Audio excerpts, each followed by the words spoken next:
শিল্পীদেরকে আগলে রেখে আমরা শিল্পী বানাই, তারা যদি আমাদেরকে থ্রেট মনে করে, তারা যদি মনে করে আমরা তাদের নির্বাচন বানচাল করে দিব, এটা আমাদের জন্য অত্যন্ত দুঃখের ব্যাপার। একজন পরিচালক এবং প্রযোজক হিসেবে আমরা তাদের পিতা এবং আমরা তাদের মাতা। আমরা কখনোই চাবো না আমাদের সন্তানদের গায়ে একটা আঁচড় পড়ে।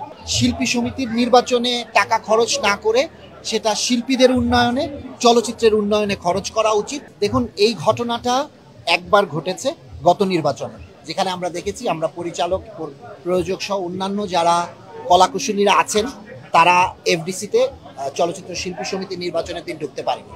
এবারও এই ধরনের একটা সিদ্ধান্ত হওয়ার কথা আমরা শুনতে পাই। আমরা তখন সকল পরিচালক মিলে সবাই আমরা 18 সংগঠনের সবার সাথে মিলে বসে বৈঠক করে আমরা আমাদের দাবিগুলোকে সুন্দরভাবে আইন শৃঙ্খলা বাহিনী এবং যারা এই নির্বাচন পরিচালনা করছেন তাদের সামনে উত্থাপন করি এবং তারা আসলে যুক্তিযুক্তভাবে আমাদের দাবিগুলো বুঝতে পারে। আমার কাছে এটা খুবই খারাপ লাগে এবং আমি বলবো যারাই এটা ইন্ধন যোগায়, যাদের মনে এটা আসে যে আমরা যারা কলাকুশলীরা আছি, পরিচালক বা প্রযোজকরা আছি, যারা ভালোবাসায়, শ্রদ্ধায়, মায়ায়, সময়ে শিল্পীদেরকে আগলে রেখে আমরা শিল্পী বানাই, তারা যদি আমাদেরকে থ্রেট মনে করে, তারা যদি মনে করে আমরা তাদের নির্বাচন বানচাল করে দিব, এটা আমাদের জন্য অত্যন্ত দুঃখের ব্যাপার। এবং এই ধরনের চিন্তা থেকে তাদের উঠে আসা উচিত, কারণ তাদের দিন শেষে মানতে হবে একজন পরিচালক এবং প্রযোজক হিসেবে আমরা তাদের পিতা এবং আমরা তাদের মাতা। আমরা কখনোই চাবো না আমাদের সন্তানদের গায়ে একটা আঁচড় পড়ে। আমার তো মনে হয় এই শঙ্কা তাদের মনেই আছে যারা তাদের নিজের অবস্থান নিয়ে শঙ্কিত। যে নিজের অবস্থান নিয়ে শঙ্কিত তার মনেই এই ধরনের প্রশ্ন আসতে পারে।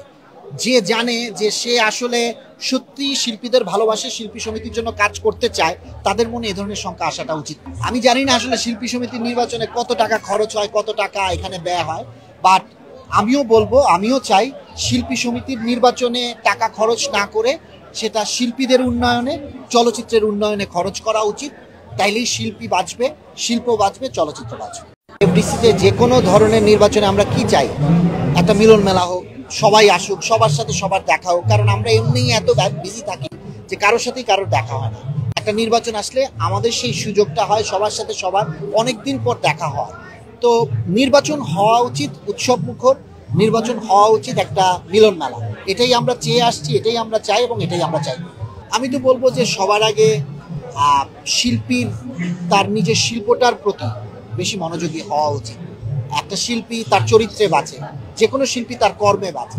তা আমি বলবো যে কোনো শিল্পীর জন্যই যখনই সে যে চরিত্রটাই করবে, ছোট হোক বড় হোক, সেটা যাতে সে তার অন্তর থেকে করে, সেটা যাতে সে তার মন থেকে করে, এটার প্রতি তাদের সবচেয়ে বেশি মনোযোগ দেওয়া উচিত এবং সেটার জন্য প্রস্তুতি নেওয়া উচিত।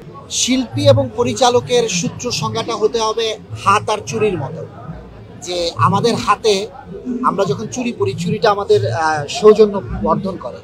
একটা পরিচালকের হাতে শিল্পী হচ্ছে সেই সুন্দর চুরিটা।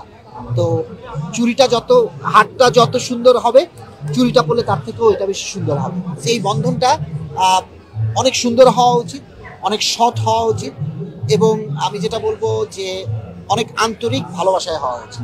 প্রত্যাশা আমি যেটা চাই, শিল্পী সমিতির নির্বাচনটা আমরা গত কয়েক বছরে দেখে আসছি, এটা সারা দেশে নানা ধরনের জটিলতার সৃষ্টি করেছে। আমি চাই না এটা হোক, কারণ যেটাই হোক সারা দেশের মানুষ যখন দেখে এফডিসিতে শিল্পী সমিতির নির্বাচনে এই ধরনের কিছু ঘটে, এটা আমাদের সমগ্র চলচ্চিত্রের শিল্পী পরিবারকে এটা নেগেটিভভাবে ইম্প্যাক্ট করে।